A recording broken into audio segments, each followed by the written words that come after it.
नमस्कार दोस्तों, मैं रोहित व्यास शारदा बाल निकेतन की ऑनलाइन क्लास में आप सभी का स्वागत करता हूं।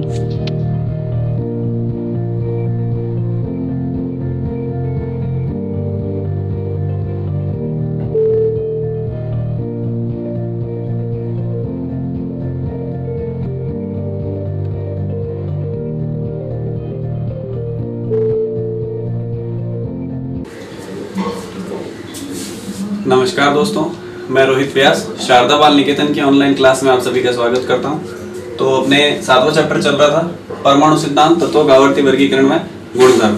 इसमें अपन ने कुछ बातें कर ली थी, जिसमें अपन ने परमाणु का जो बेसिक है उसके बारे में कि इसकी खोज या इसके बारे में सर्वप्रथम कौन से वैज्ञानिकों ने या कौन से दार्शनिकों ने बताया।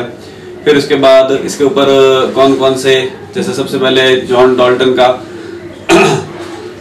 परमाणु सिद्धांत आया था। फिर उसके बाद जे थॉमसन का परमाणु मॉडल आया था, जिसे अपन प्लम पुडिंग मॉडल भी कहते हैं। वहां तक अपने लास्ट क्लास में पढ़ लिया था। अब अपन बात करते हैं कि जो जे थॉमसन का प्लम पुडिंग मॉडल था, उसके बाद में परमाणु के ऊपर क्या क्या रिसर्च हुई। ठीक है, तो वो घटना थी 1898 ईस्वी की। 1898 ईस्वी में लास्ट अपन ने छोड़ा था, जहां पर जे थॉमसन का प्लम पुडिंग मॉडल समाप्त हुआ था। अब बात करते हैं उसके बाद में जो अगले साइंटिस्ट आए उनके बारे में। उसके बाद में अगले जो साइंटिस्ट आए उनका नाम है अर्नेस्ट रदरफोर्ड।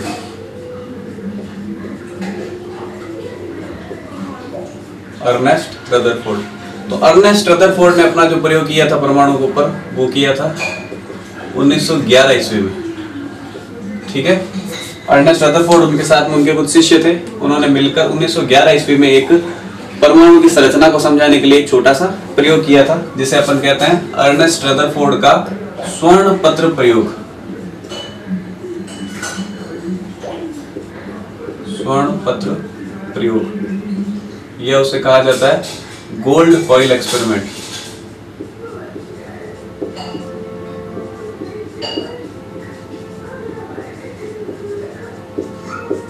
ठीक है, गोल्ड फॉइल एक्सपेरिमेंट।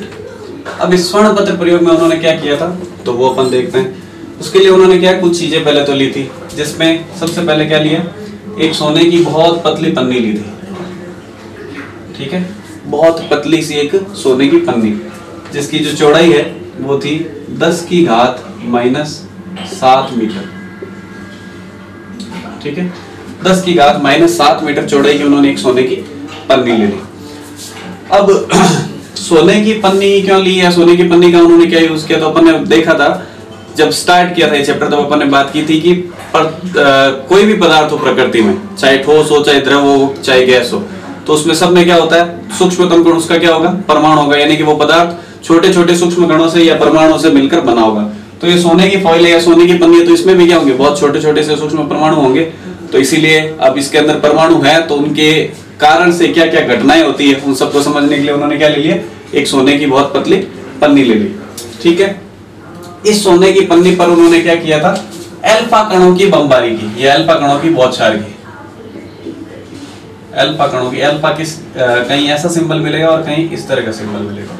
ठीक है, तो अल्फा कणों की उन्होंने क्या की, इसके ऊपर बौछार की या बमबारी की। ठीक है, अब अल्फा कण क्या होते हैं, अल्फा कण होते हैं एक उच्च ऊर्जा वाले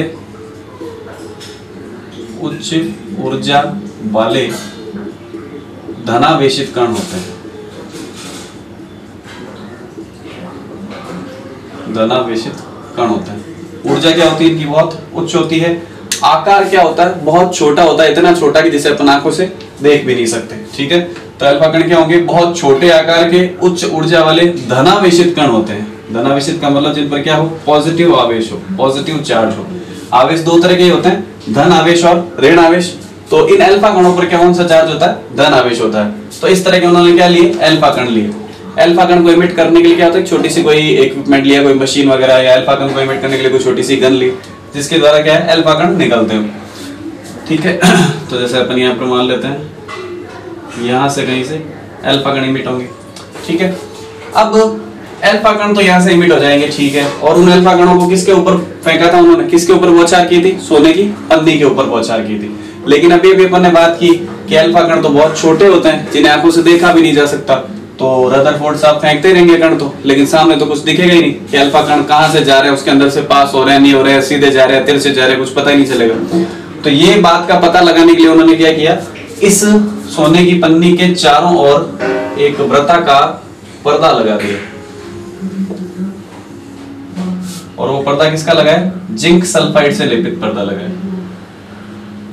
ठीक है, जिंक सल्फाइड, ZnS नाम है इसका, जिंक सल्फाइड, जिंक और सल्फर के कॉम्बिनेशन से बनता है जिंक सल्फाइड। ठीक है, तो जिंक सल्फाइड का क्या लगा दिया, यहाँ पर एक वृत्ताकार पर्दा लगा दिया इसके चारों तरफ। अब जिंक सल्फाइड का पर्दा क्यों लगाया, इसका क्या यूज है। ठीक है, तो जिंक सल्फाइड के पर्दे में क्या है, ये खास बात होती है कि जब इससे ये अल्फा कण टकराएंगे, ठीक है ना, कहीं भी जाकर अल्फा कण मान लो इस जिंक सल्फाइड के पर्दे से टकराएगा तो वहां पर एक प्रतिदीप्ति उत्पन्न होगी, एक लाइट हल्की सी प्रोड्यूस होगी। तो अपने को क्या है पता चल जाएगा कि मान लीजिए यहां से अल्फा कण निकला और वो अल्फा कण यहां से निकलने पर तो अपने को नहीं दिखाई दे रहा है वो, लेकिन वो जब जाकर इस पर्दे पर कहीं भी टकराएगा, मान लीजिए सपोज दैट यहां पर टकराएगा, तो यहां पर टकराते क्या होगा, यहाँ एक लाइट प्रोड्यूस होगी, लाइट उत्पन्न होगी। तो पता चल जाएगा कि वो अल्फा कण क्या है, यहाँ टकराया था। तो इसका मतलब अपन ने यहाँ से छोड़ा, वो यहाँ टकरा रहा है तो थोड़ा सा तिरछा गया, सीधा नहीं गया। तो वो बातें अपन बाद में करेंगे। तो कुल मिला के उसने क्या कर दिया, तीन चीजें ले ली। एक तो सोने की पन्नी ले ली, ठीक है, गोल्ड फॉइल ले ली, और उसकी चौड़ाई कितनी ली थी, 10⁻⁻7 मीटर मोटाई कह सकते हैं अपन। ठीक है, फिर अल्फा कण को इमिट करने के लिए यहाँ पर एक छोटा सा कोई इक्विपमेंट लगा दिया, कोई डिवाइस लगा दी, और इसके चारों ओर क्या लगा दिया, एक जिंक सल्फाइड का पर्दा लगा दिया। ठीक है, ताकि जैसे ही अल्फा कण इसे टकराए तो एक प्रतिदीप्ति उत्पन्न करे, अपने को पता चल जाए कि अल्फा कण कहां जाकर टकरा रहा है। और अल्फा कण क्या होते हैं इसके बारे में यहाँ अपन ने बात कर ली कि अल्फा कण बहुत छोटे आकार के, ठीक है, बहुत ही छोटे आकार के, सूक्ष्मतम, जो हमें आंखों से दिखाई भी नहीं देते, ऐसे छोटे आकार के उच्च ऊर्जा वाले हाई एनर्जी के धनावेशित या पॉजिटिव चार्ज कण होते हैं। ठीक है ना, पॉजिटिव आवेश वाले कण होते हैं। ठीक है, अब ये एक्सपेरिमेंट अपना चालू करते हैं इसके ऊपर। तो उससे पहले एक छोटी सी बात और सीख लेते हैं अपन कि अभी अपन ने देखा आवेश यानी चार्ज। आवेश कितनी तरह का होता है, दो तरह का, धनावेश और ऋण आवेश।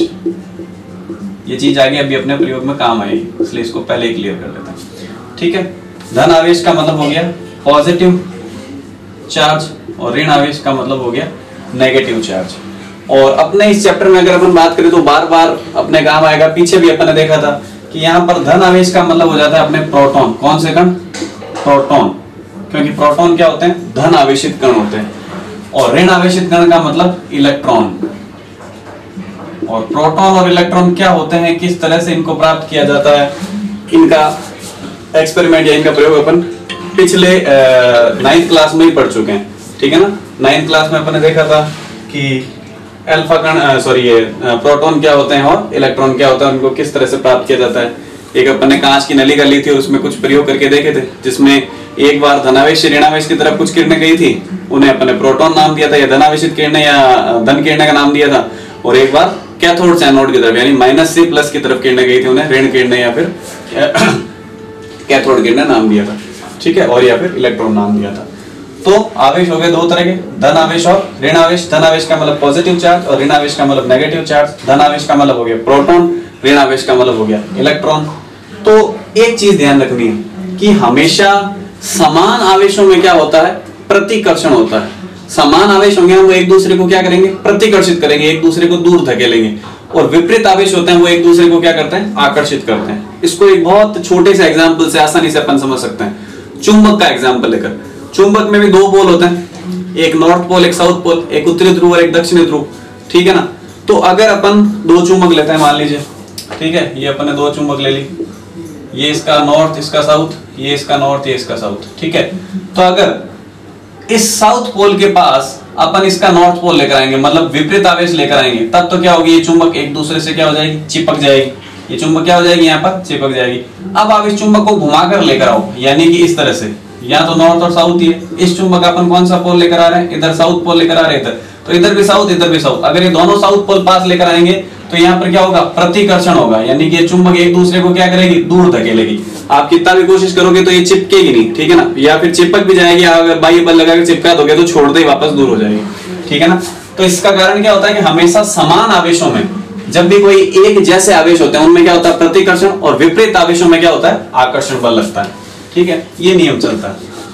तो उसी तरह से जैसे चुंबक में ये चलता है वैसे ही आवेशों में भी चलता है। तो अगर प्लस चार्ज के पास कोई एक पॉजिटिव चार्ज है, यानी प्लस चार्ज है, उसके पास आप दूसरा प्लस चार्ज लेकर आ रहे हो, दूसरा पॉजिटिव चार्ज लेकर आ रहे हो, ठीक है, ये पॉजिटिव लिखा हुआ, प्लस के आगे VE यानी पॉजिटिव, ठीक है, पूरा पॉजिटिव नहीं लिखकर प्लस VE यानी पॉजिटिव चार्ज यानी धन आवेश। तो अगर आप, और ये है नेगेटिव, माइनस VE नेगेटिव, ठीक है, तो अगर आप पॉजिटिव चार्ज के पास दूसरा कोई पॉजिटिव चार्ज लेकर आ रहे हो तो समान आवेश एक दूसरे को क्या करेंगे, प्रतिकर्षित करेंगे, यानी कि इनके बीच में कौन सा बल लगेगा, प्रतिकर्षण बल। प्रतिकर्षण बल का मतलब क्या हो गया, ये एक दूसरे को दूर धकेलेंगे, एक दूसरे को क्या करेंगे, दूर धकेलेंगे। यही आप अगर प्लस आवेश के पास माइनस वाला आवेश लेकर आओ, यानी विपरीत आवेश लेकर आओ, प्लस के पास कौन सा आवेश लेकर आ रहे हैं, माइनस, तो इनके बीच में क्या लगेगा, आकर्षण बल लगेगा, ये दोनों एक दूसरे के क्या आएंगे, नजदीक आएंगे या फिर पास आएंगे, ठीक है। तो ये आवेशों का खेल होता है छोटा सा, तो ये अभी अपने काम आएगा, इसलिए एक बार इसको अपन ने अलग से देखा। अब अपन चलते हैं वापस अपने स्वर्ण प्रयोग की तरफ जो कि रदरफोर्ड ने किया था। तो अब रदरफोर्ड ने क्या किया कि यहाँ पर एक डिवाइस लगा दी और उसमें से क्या कर रहे हैं, अल्फा कणों की अपन क्या करेंगे, बौछार करेंगे, किसके ऊपर, इस सोने की पन्नी के ऊपर, ठीक है। तो क्या हुआ, जब रदरफोर्ड ने इस सोने की पन्नी पर इन अल्फा कणों की बौछार की तो 3 तरह की घटनाएं हुई, वो देखते हैं क्या क्या घटनाएं हुई। तो यहां पर इनको अलग से अपन एक छोटा सा डायग्राम बना लेते हैं, ठीक है। जब रदरफोर्ड ने इस पन्नी के ऊपर अल्फा कण भेजे तो क्या हुआ, अधिकांश अल्फा कण जो थे ना वो तो क्या निकल गए, सीधे निकल गए थे। जैसे मान लीजिए ये आपने अल्फा कण छोड़ा तो अल्फा कण क्या हो गया, डायरेक्ट सीधा निकल गया। ये अल्फा कण छोड़ा, ये अल्फा कण क्या हो गया, ये एकदम सीधा निकल गया, सीधा निकल गया, मतलब उसमें कोई तरह का परिवर्तन नहीं हुआ। जिस कोण पर आपने उसको भेजा उसी कोण पर वो क्या हो गया, पास हो गया, वापस चला गया आगे, ठीक है।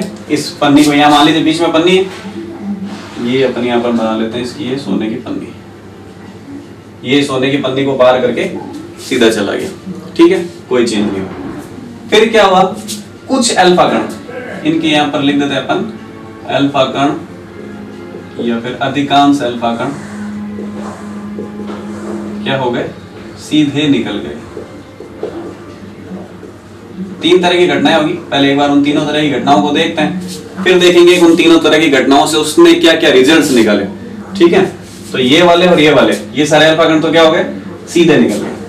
अब क्या हुआ, दूसरी घटना उसको क्या देखने को मिली कि कुछ अल्फा कण क्या हुआ, अपने पथ से विचलित हो गए। जैसे मान लीजिए ये अल्फा कण से जा रहा था, जाते जाते ये क्या हो गया, अपने पथ से विचलित हो गया, यानी थोड़ा सा तिरछा चला गया। ये अल्फा कण जा रहा था यहां तक तो सीधा गया, उसके बाद क्या हुआ, अपने पथ से विचलित हो गया। तो ये वाले जो दोनों अल्फा कण, ये तो हो गया फर्स्ट वाले, ये है सेकंड जो अपने पथ से क्या हमें विचलित हुए। तो लिख देते हैं कुछ अल्फा कण क्या हो गए, अपने पथ से विचलित हो गए। विचलित हो गए मतलब रास्ता भटक गए, जाना था जापान पहुंच गए चीन, ठीक है। तो जाना तो था इनको सीधा इस डायरेक्शन में, लेकिन ये क्या हो गया, थोड़ा सा अपना रास्ता भटक गए। एक इस तरह की भी घटना हुई।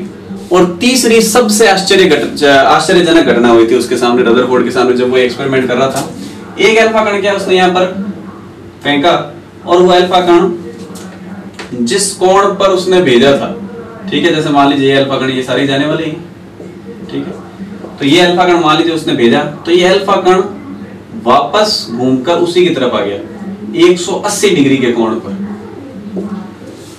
ठीक है ना। एक अल्फा कण क्या हुआ, जिस डायरेक्शन में गया था, जिस कोण पर गया था उसी कोण पर घूमकर वापस आ गया, यानी 180 डिग्री के कोण पर क्या हो गया, अल्फा कण वापस आ गया, ठीक है ना। उसको एक बड़ा आश्चर्यजनक घटना लगी ये वाली, कि ऐसा कैसे हो सकता है। इस घटना को उसने रिलेट किया कि जैसे मान लीजिए आप एक तोप का गोला छोड़ रहे हो, ठीक है ना, तोप होती है ना, वो तोप का गोला चला रहे हैं और सामने क्या एक टिश्यू पेपर, मान लीजिए अखबार लगाया हुआ है, ठीक है। एक तोप का गोला चलाया गया 8-9 इंच व्यास का बड़ा, ठीक है, एक तोप का गोला चलाया गया, वो सामने एक अखबार से टकराकर या टिश्यू पेपर से टकराकर वापस आ गया उसी डायरेक्शन में।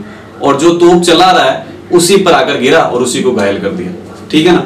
तो ये उसको उतनी आश्चर्यजनक घटना लगी, क्योंकि अल्फा कण अपन ने अभी बात की थी कि अल्फा कण क्या होते हैं, उच्च ऊर्जा वाले कण होते हैं, मतलब उनमें क्या होती है, बहुत ज्यादा मात्रा में एनर्जी होती है, ठीक है। तो एक बहुत भयंकर एनर्जी का पार्टिकल जा रहा है, बहुत पतली सी एक पन्नी, जिसे अगर आप फूंक भी मारोगे तो भी फट जाएगी, ठीक है, 10⁻⁻7 मीटर, बहुत ही पतली।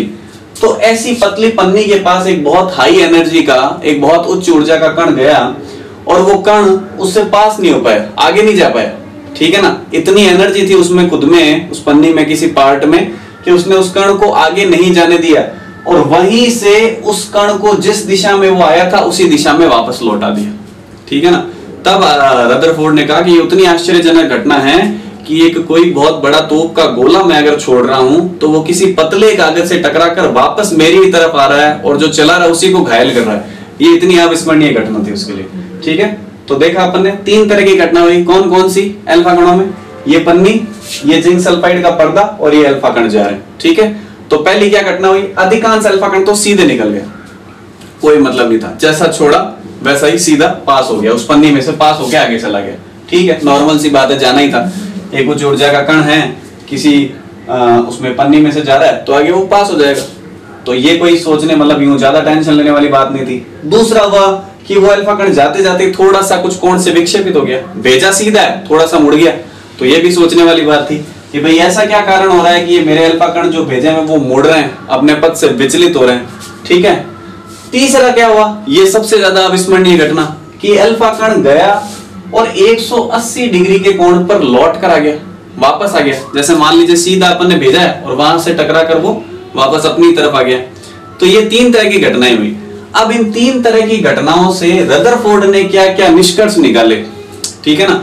कि निष्कर्ष क्या निकलेंगे, परमाणु के बारे में पता चलेगा। क्यों अपन मान रहे हैं कि ये पूरी की पूरी पन्नी किससे बनी हुई है, परमाणु से मिलकर बनी है, ऑब्वियस सी बात है बनी हुई होगी, क्योंकि हर चीज प्रकृति में, हर पदार्थ, ठोस, द्रव, गैस, ठीक है, सारी चीजें किससे मिलकर बनी होती है, परमाणु से मिलकर ही बनी होती है। तो उसी तरह से ये पन्नी में भी क्या है, परमाणु है, परमाणु की संख्या से मिलकर बनी हुई है। तो अब इन परमाणुओं पर अपन क्या कर रहे हैं, अल्फा कण भेज रहे हैं। तो वो अल्फा कण इन परमाणु से टकरा कर क्या क्या खेल कर रहे हैं, नए नए सीधे निकल रहे हैं, कुछ मुड़ रहे हैं, कुछ वापस ही आ रहे हैं। लगभग उसने कहा कि मैंने 20,000 के आसपास अगर कण भेजे ना, 20,000 अगर उसने अल्फा कण इस पन्नी पर फेंके तो उसमें से एक अल्फा कण, केवल एक अल्फा कण क्या था, जो मतलब एक एवरेज है, ऐसा नहीं है कि फिक्स एक ही अल्फा कण, ठीक है ना। एक अंदाजा था कि लगभग 20,000 में से एक अल्फा कण क्या हुआ कि उससे टकरा कर वापस आ चुका था उसी डायरेक्शन में 180 डिग्री के कोण पर। अब इन बातों से उसने क्या क्या निष्कर्ष निकाले उनके बारे में बात करते हैं, ठीक है। तो देखते हैं अपन।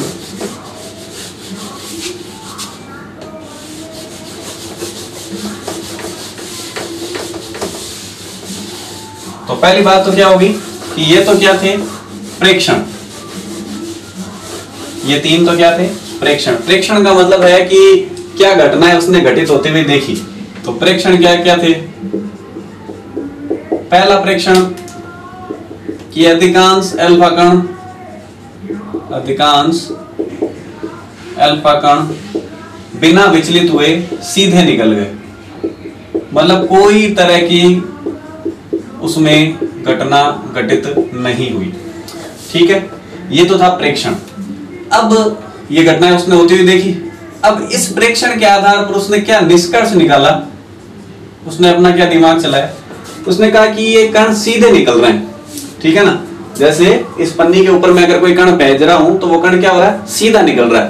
तो कोई भी चीज में से कोई पार्टिकल, कोई कण सीधा कब पास होगा, जब वो वस्तु जिसमें से आप वो कण भेज रहे हो वो क्या हो, खोखली हो, क्या हो, खोखली हो, ठीक है ना। मतलब उसमें कुछ नहीं हो, वहां पर कोई तरह का मटेरियल, कोई तरह का द्रव, कोई तरह का आवेश कुछ नहीं होगा, ठीक है। यही होगा तभी वो कण क्या होगा, सीधा निकलेगा, उसको रोकने वाला बीच में कोई नहीं होगा। तो इससे उसने क्या निष्कर्ष निकाला कि परमाणु का अधिकांश भाग क्या होता है, खोखला होता है। इस बात से उसने क्या निष्कर्ष निकाल लिया कि परमाणु का अधिकांश भाग क्या होता है, खोखला होता है। किस बात से कि अधिकांश अल्फा कण क्या निकल गए थे, सीधे निकल गए थे, ठीक है। फिर दूसरी घटना उसने क्या होती हुई देखी, दूसरा प्रेक्षण क्या था उसके सामने कि कुछ अल्फा कण जो थे ना वो क्या हो रहे थे, अपने पथ से विचलित हो रहे थे। ठीक है, यानी जिस कोण पर भेज रहे हैं उस कोण पर जाने की जगह थोड़ा सा वो अपना पाथ भूल गया, अपना रास्ता भूल गया। ठीक है, तो दूसरा प्रेक्षण क्या था कि कुछ अल्फा कण अपने पथ से क्या हो गए, विचलित हो गए।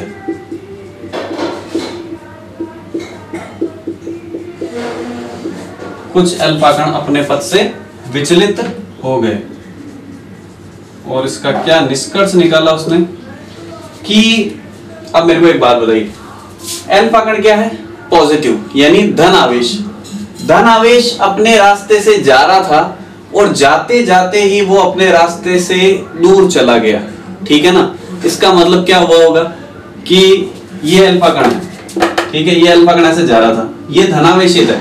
ठीक है, तो ये अपने पथ से ही मुड़ गया। मुड़ने का कारण क्या हो सकता है कि जब ये अपने रास्ते से जा रहा था तो इसके सामने कोई दूसरा धन आवेश आ गया। ये एक धन आवेश है अल्फा कण, ये धन आवेश आगे की तरफ जा रहा है, जाते जाते इसका रास्ता बदल जाए, ये इस तरह जाने लग जाए। इसका मतलब क्या है, इसके सामने यहां कोई दूसरा धनावेश आया है जिसने क्या किया, इसको प्रतिकर्षित किया है। ठीक है ना, तो जैसे इस पर प्रतिकर्षण बल लगेगा तो ये क्या हो जाएगा, अपनी दिशा थोड़ी सी चेंज कर लेगा, दूर हो जाएगा, यहां से प्रतिकर्षित हो जाएगा। दोनों के बीच में क्या है, प्रतिकर्षण बल लगने लग जाएगा।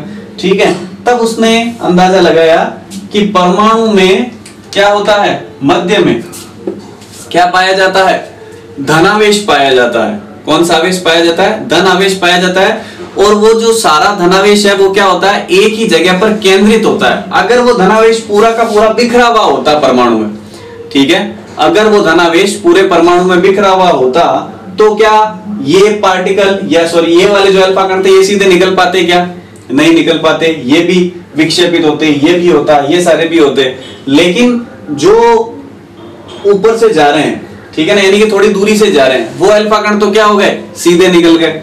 ठीक है, लेकिन जो मध्य में से गुजर रहा है, यानी कि जैसे ही परमाणु के सेंटर पोर्शन के पास से गुजर रहा है तो क्या हो रहा है, वो अल्फा कण थोड़ा सा विक्षेपित हो जा रहा है।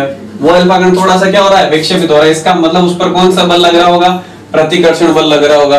और प्रतिकर्षण बल लग रहा होगा, इसका मतलब क्या है कि नाभिक में सॉरी परमाणु में मध्य में क्या है, धनावेश पाया जाता है। और वो सारा का सारा धनावेश क्या होता है, मध्य में केंद्रित होता है। ठीक है, तो कुछ अल्फा कण अपने पथ से विचलित हो गए। इसका उसने क्या निष्कर्ष निकाला कि परमाणु में क्या पाया जाता है, धन आवेश पाया जाता है।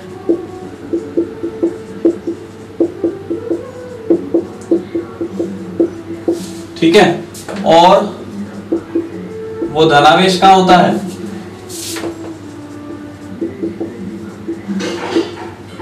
मध्य में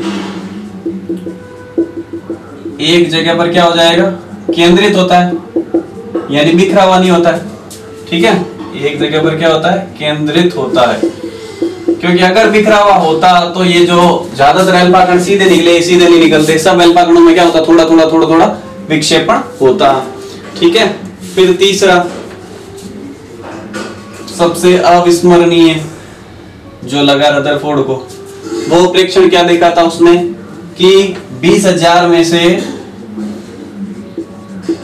20,000 के आसपास लगभग उसने कण फेंके तो उसमें से एक अल्फा कण क्या हो गया, 180 डिग्री के कोण पर लौट आया। ठीक है ना, एक अल्फा कण क्या हो गया, 180 डिग्री के कोण पर वापस लौट कर आ गया उसी की तरफ। ठीक है, तो इस घटना से उसने क्या निष्कर्ष निकाला, उसने निष्कर्ष निकाला कि परमाणु में क्या होता है कि मध्य में एक बहुत ही ज्यादा पावरफुल धनावेशित भाग या धनावेशित कण पाया जाता है। ठीक है, और उस धनावेशित भाग को उसने क्या नाम दे दिया, नाभिक नाम दिया। और उस नाभिक का जो आयतन होता है या उस धन आवेश का जो आयतन होता है वो पूरे परमाणु के आयतन की तुलना में क्या होता है, बहुत कम होता है।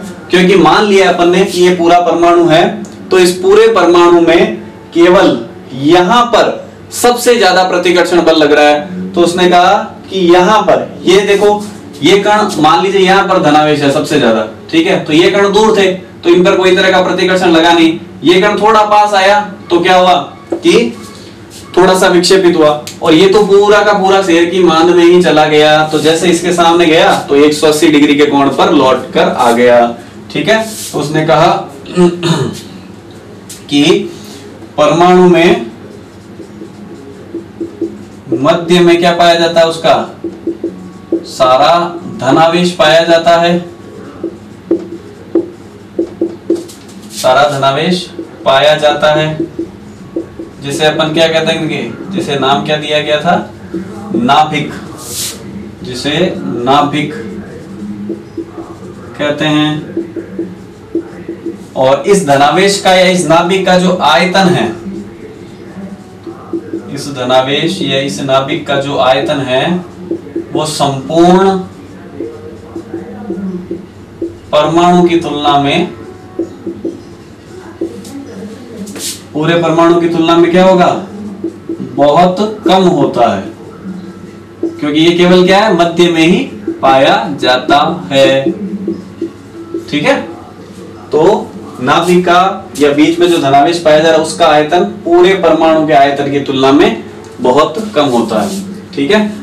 तो इस तरह से उसने ये परमाणु का मॉडल इस तरह का बनाया कि मान लीजिए क्या है, परमाणु गोलाकार है, तो बाकी का तो पूरा परमाणु क्या होगा, खोखला होगा, और मध्य में क्या पाया जाएगा, नाभिक पाया जाएगा। और इस नाभिक में क्या होगा, परमाणु का सारा द्रव्यमान या फिर सारा का सारा धन आवेश क्या होगा, केंद्रित होगा, ठीक है। तो इसीलिए जब ये अल्फा कण यहां से गुजर रहे थे तो उनमें कोई तरह का विक्षेपण नहीं आया। जब वो इस नाभिक के थोड़ा पास गए तो उनमें थोड़ा सा विक्षेपण आ गया, वो इस तरह से मुड़ गए। लेकिन जब अल्फा कण गलती से सीधा नाभिक के एकदम सामने ही चला गया तो वो क्या हो गया, वापस घूमकर उसी दिशा में आ गया, क्योंकि यहाँ पर भयंकर प्रतिकर्षण बल लगा, ठीक है। ये अल्फा कण मान लीजिए यहाँ से आ रहा था और ये नाभिक है, तो दोनों के बीच में यहाँ पर क्या लगा, बहुत भयंकर प्रतिकर्षण बल लगा, जिसके कारण से ये अल्फा कण क्या हो गया, लौटकर वापस चला गया, ठीक है। तो ये 3 प्रेक्षण, और उन 3 प्रेक्षणों के आधार पर रदरफोर्ड ने 3 निष्कर्ष निकाले और ये परमाणु का मॉडल दिया। तो इसको देखकर समझ सकते हैं अपन कि जो थॉमसन का जो था वो प्लम पुडिंग मॉडल, वो गलत साबित हो गया, क्योंकि उसने तो क्या कहा, प्लम पुडिंग तरबूज की तरह, कि ये पूरे के पूरे यहाँ पर क्या है, ये पूरा भाग तो धनावेश है और इलेक्ट्रॉन बिखरे हुए हैं इस तरह से, जबकि ऐसा तो कोई मामला ही नहीं है, ठीक है। रदरफोर्ड ने क्या बता दिया कि परमाणु का आकार कैसा है, पहली बात तो गोलाकार है, ये यूं, ठीक है। उसमें मध्य में क्या पाया जाता है, नाभिक, ठीक है। इस नाभिक में सारा क्या इकट्ठा होता है, परमाणु का धन आवेश, ठीक है। और उसने कहा इलेक्ट्रॉन जो होते हैं वो क्या होते हैं, या बाहर कक्षाओं में चक्कर लगाते रहते हैं, ये क्या है, इलेक्ट्रॉन यानी ऋण आवेश।